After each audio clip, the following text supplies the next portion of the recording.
Welcome back to Haunted America, the show where we travel deep into the strange, the unexplained, and the downright terrifying corners of our nation's past. I'm your host, and tonight we're stepping into one of the most infamous haunted cases ever documented. One that's inspired movies, nightmares, and endless speculation. And even recently, purely speculation, killed a man. Tonight, we're talking about Annabelle.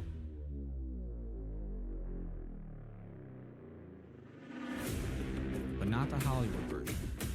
Not the porcelain doll with the cracked face and hollowed eyes, but the real Annabelle doll. The one that sits locked inside of a glass case in Connecticut, sealed with a warning: do not open.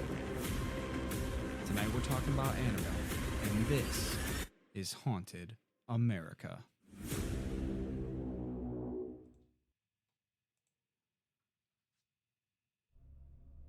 Our story begins in 1970, when a young nursing student named Donna, living in a small apartment in Hartford, Connecticut, received a gift from her mother. It was a large, floppy Raggedy Ann doll, meant as a sweet gesture for a daughter living away from home. Donna placed the doll on her bed, and that's where things should have ended. But almost immediately, Donna and her roommate Angie noticed unusual behavior. They claimed that Annabelle began to change positions on her own. Sometimes her arms would be crossed, other times her legs would be tucked under her like she was kneeling. Within a few weeks, the movements escalated. The doll wasn't just shifting slightly, it was moving from room to room. Donna would leave her bedroom with Annabelle on the bed, and come home to find the doll sitting on the couch. Other times, Annabelle would appear in the kitchen or in Donna's roommate's room. The women were confused, but not yet afraid. This would change quickly. Soon after unexplained movements began, Donna and Angie started to find handwritten notes on parchment paper, written in a childlike script. They said things like, "Help us," and "Help Lou." Lou was a friend of the woman. He had always disliked the doll, and according to him, the doll disliked him right back. There was something even stranger though. The parchment paper used in the notes didn't exist anywhere in the apartment. Something or someone brought it. One night while returning home, Donna found the Annabelle doll sitting on her bed, only this time there was something new. A small drop of red liquid had appeared in the back of the doll's hand. Another drop on her chest. It looked like blood, but its source couldn't be found. This was the moment Donna and Angie decided they need help. They contacted a local medium. During a seance held in the apartment, the medium told them a heartbreaking story. A young girl named Annabelle Higgins had died on the property years before. Her spirit, the medium claimed, now lived inside the doll. She was lonely, she was harmless. She wanted to stay with Donna and Angie because they were kind. The woman felt sympathy and agreed to let Annabelle stay. This would end up being their biggest mistake. Also, that medium needs to be looked at because it was harmless. I mean, with what we know now, I mean, come on. It was not harmless. Anyways, moving on into the story. Lou, the friend often targeted by the doll's strange behavior, warned Donna repeatedly that something was wrong. One night as Lou lay asleep, he woke suddenly, unable to move. He said that Annabelle was at his feet, climbing slowly up his body.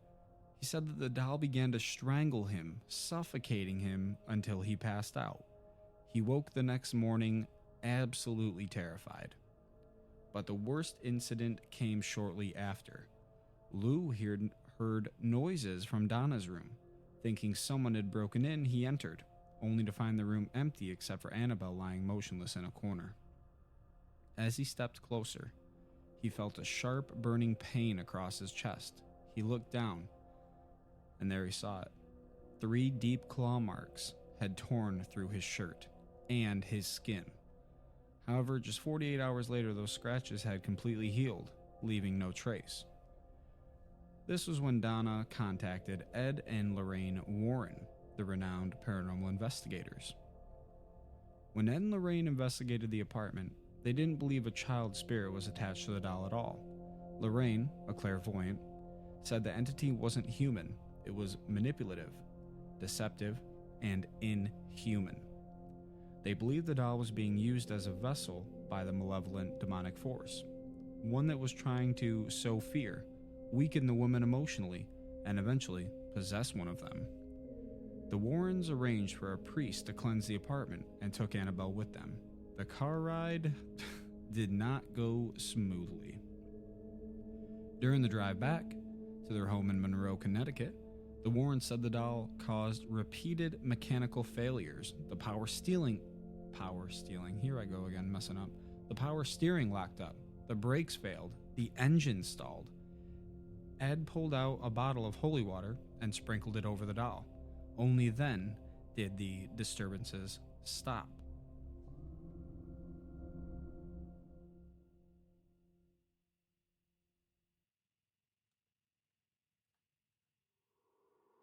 No, here we go. I hit the wrong button.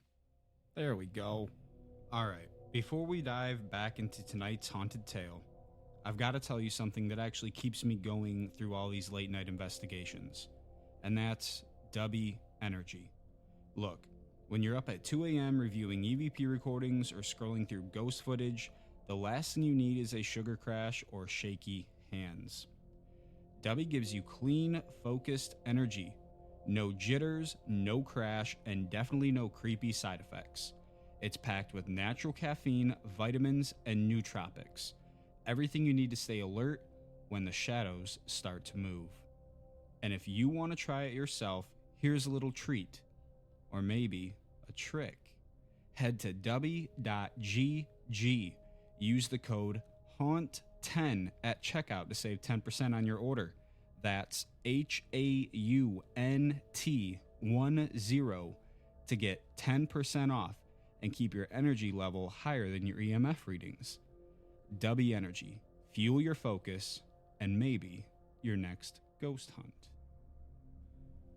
I'm leaving that little mess up in because the sponsor of the show is Dubby, a all-natural energy drink, and I have not drank it today. And at the time of me recording this episode, it is 4:30 in the morning. I've been up all day, and I probably wouldn't be messing up these words or messing up the button to press to play the frickin' ad if I would have had my Dubby.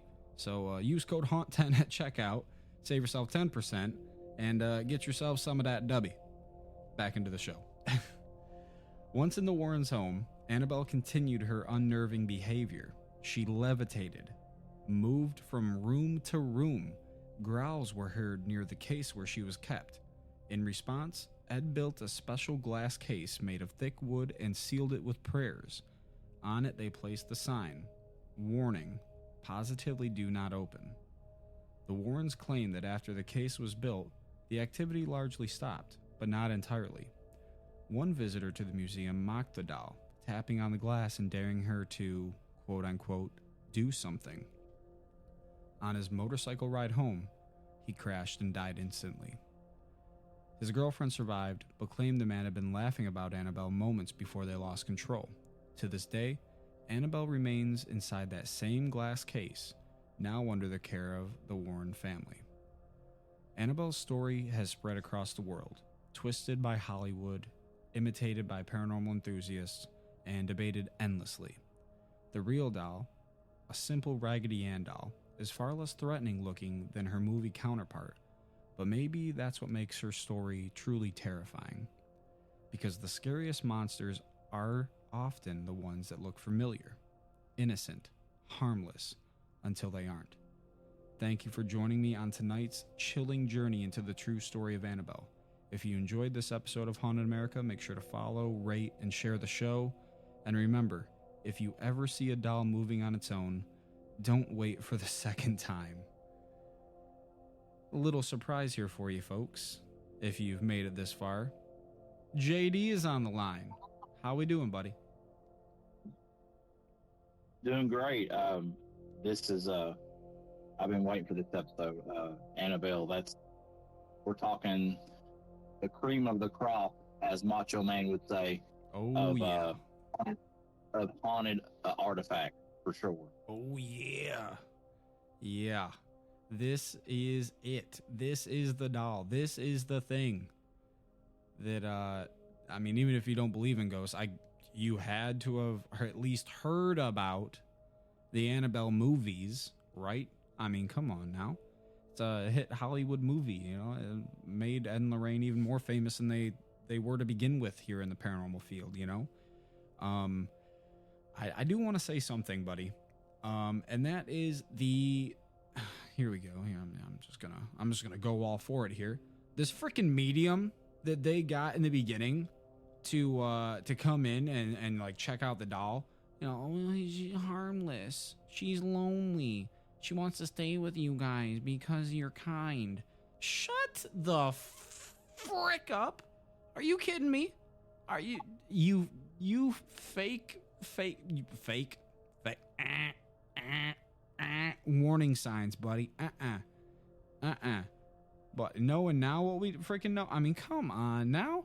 Ain't no way, if you're a true medium, you're going around that doll and feeling safe and happy and, oh, she just wants to stay next to you guys. It's not happening. I don't care. If I ever get near the real Annabelle doll, which I won't, for clarity out there, I never will. But if I do, your boy's gonna be shaking in his boots. I'm gonna be shaking in my Crocs, my Hey Dudes. I'm gonna be shaking right up out of them. I'm gonna be out of there quicker than I walked in, and I probably wouldn't have walked in pretty fast. I probably would have been pretty scared to walk in there and see the freaking Annabelle doll. Speaking of the Annabelle doll, here again, really quick. I said in the beginning, the intro there, that recently killed a man, right? JD, did you hear about this? Yes. Yeah. Paranormal? I don't think it's a coincidence. Buddy, it can't be. Come on now. Ed and Lorraine, you know, we all know, right? Gone. The current ex caretaker, the most recent caretaker that was alive, okay? Paranormal investigator and caretaker Dan Rivera. My bad, my headphones cut out there for a second. 54, died suddenly in July of 2025 while on tour with the infamous Annabelle doll in Gettysburg, Pennsylvania, from natural, quote-unquote, causes, heart attack, linked to pre-existing cardiac issues, with authorities confirming no foul play. And I'm adding this part in my own, no foul play by alive human beings, maybe, but come on now. Like, yeah, sure. That's what we're going with, yeah. And then it says here, despite online speculation connecting his death to the doll, which was not present in his room at the time of his passing, I don't give a frickin' hoot, dude. Bull crap. This damn doll, this doll, Annabelle. Okay, I won't put too much disrespect on Annabelle because I'm nervous. I'm scared, right? This doll did something. Ain't no way after years and years of staying still, and then this doll being out there on the road and getting showed around like a little show pony at your local county fair or whatever, right? This doll, this was Annabelle's way of saying, that's it, I'm fed up, take me home, right? From natural causes, a heart attack. Yeah, I'll tell you what happened. The doll said, fuck you, you're done, I'm sick of this shit, take me back home, take me back to where I've been for years, fuck you. Killed him. You can't change my mind about this. I don't care what the damn cops say. You cannot change my mind about this. Annabelle got sick of it and got to Dan. It is what it is. Can't change my mind. You thinking the same way? It had to have been, right? So I 100% believe that the disrespect that this man did to the the most infamous haunted doll ever it's definitely linked to that. There's just no way that anyone can convince me otherwise. He was all hunky dory before that. Yep. He was just fine. I mean, yeah, of course he may have had some pre-existing conditions, but we all do. I mean, come on. Yeah, exactly. And sometimes the answer is just as simple as, you know what, you parade this thing around and then you die. It's sometimes 2 + 2 = 4, and sometimes if it's a duck and it quacks like a duck, guess what? It's a duck. One thing that I would also like to comment on. I'm just saying. It just got me. I'm so sorry. I mean, he was asking for it. I mean, you don't. So, back on my train of thought here. The medium. 100%. I think that this person was fake, and it's probably one of those people that you see at the circus or at the a carnival where they have like the attractions and things. Yeah. That they're that kind of medium. But I wanted to throw an ulterior perspective, or maybe a different possibility out there. Okay. All right. What if this medium was legit, and Annabelle, or the spirit within it, said, I will do terrible things to you and your loved ones unless you do as I say and tell this family that I am this and that I'm harmless and that there's nothing to worry about because I want their soul and you're not going to get in my way or else. As I was saying that about the medium, like the thought popped in my head that maybe the medium wasn't fake or whatever, but that the spirit inside of the doll just switched up its how it was portraying its energy to this medium and portrayed itself as a sweet little innocent girl trapped inside of a doll. That did run through my head, but at the same time, fuck that medium. If you're real, come on now. You tell me you didn't get one single weird feeling? Not one. There wasn't another spirit hiding somewhere inside that house. It was like, peeked its head around the corner while this medium was looking at the doll and was like, giving the cutthroat sign or whatever. From the freaking far corner. Wasn't giving red flags to this medium. I don't think so. I mean, come on now. It's possible, I guess, but at the same time, I mean, come on. I don't know. When you were just making that comment, this is kind of funny to me. I had this vision in my head of like, you're at your family's Thanksgiving and you're fixing to, take a bite out of this turkey that is absolutely awful, and you want to say how awful it is, but your mom is looking at you like, no, don't do it, don't say it. Yes, your mom's standing behind your grandma giving you, don't. Yeah, and grandma's like, you love it, right? You love it. It's so like, good, yeah. sweetie. It's so good. There's gonna be plenty of leftovers. Oh yeah, you could take some home with you. Yeah, Grandma. There's gonna be a lot of leftovers. Yeah, but to get back into the seriousness of this doll, this is something that I actually wrote down as you were speaking and reading the story. I feel like Annabelle is sort of a lesson for us all. Um, and why I say that is, something that looks as innocent as a Raggedy Ann doll.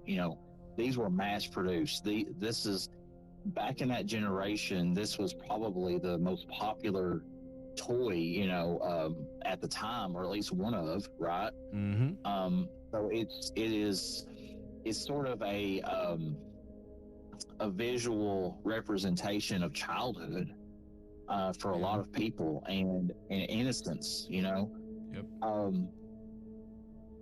So it just goes to show you that this kind of thing, this kind of malevolent spirit, has to be taken seriously at all times. It has to be respected, and unfortunately, this caretaker did not. And one thing, just to finish my thought, you said that you would never get close to the doll, but if you did, you'd be shaking in your Crocs, which that would mean that SpongeBob and Patrick would be dancing, right? Yeah. Thanks for calling me out. You out. I called you out. That's right. Your boy loves some SpongeBob. Come on.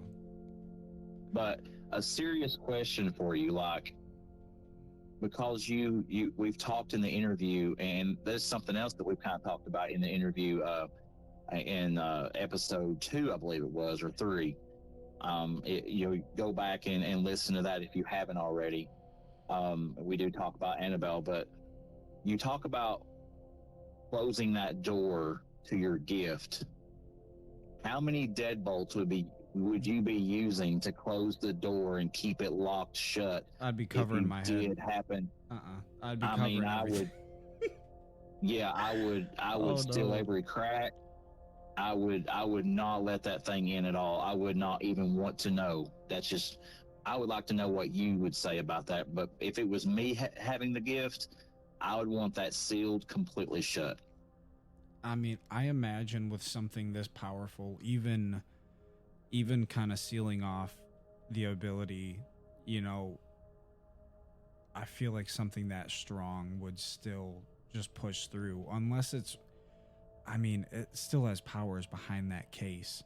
That's why that guy on the motorcycle died after provoking it. And that's probably why the caretaker just recently passed away too, Dan Rivera. That's probably why he just recently passed away too, because the doll had enough. The entity had enough of what it was going through. I don't know, man. I just, more than likely, I would never put myself in that situation, in all honesty, to ever be that close to the Annabelle doll.